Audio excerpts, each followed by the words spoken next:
आज हम आपके लिए शरद पूर्णिमा व्रत कथा लेकर आए हैं।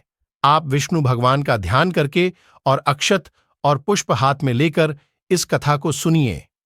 चलिए शुरू करते हैं इस व्रत की कथा। किसी नगर में एक साहूकार अपनी दो पुत्रियों के साथ रहता था। दोनों पुत्रियां पूर्णिमा का व्रत रखती थीं, परंतु जहां बड़ी पुत्री पूरा व्रत करती थी, वहीं छोटी पुत्री से अधूरा ही छोड़ देती थी।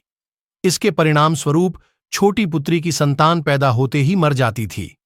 बार बार ऐसा होने पर जब उसने पंडितों से इसका कारण पूछा, तो उन्होंने बताया कि ये पूर्णिमा का अधूरा व्रत रखने का दंड है। यदि वो पूरा व्रत विधिपूर्वक रखेगी तो संकट अवश्य दूर हो जाएगा।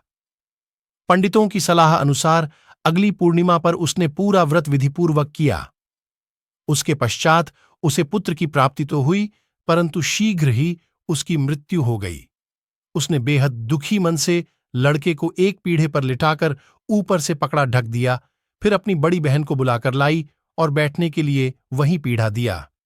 जैसे ही बड़ी बहन पीढ़े पर बैठने लगी तो उसके वस्त्र बच्चे के स्पर्श हो गए। वस्त्र के छूते ही बच्चा जीवित होकर रोने लगा। इससे क्रोधित होकर बड़ी बहन बोली कि तुम मुझे कनलक लगाना चाहती थीं। अगर मेरे बैठने से यह मर जाता तो क्या होता?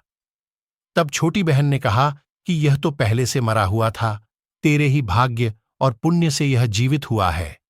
इस घटना के बाद पूर्णिमा व्रत की शक्ति का महत्व पूरे नगर में फैल गया और राजा ने राजकीय घोषणा करवाई कि अब नगर में सभी पूर्णिमा का पूरा व्रत रखें, ताकि सभी की संतान सुरक्षित रहे।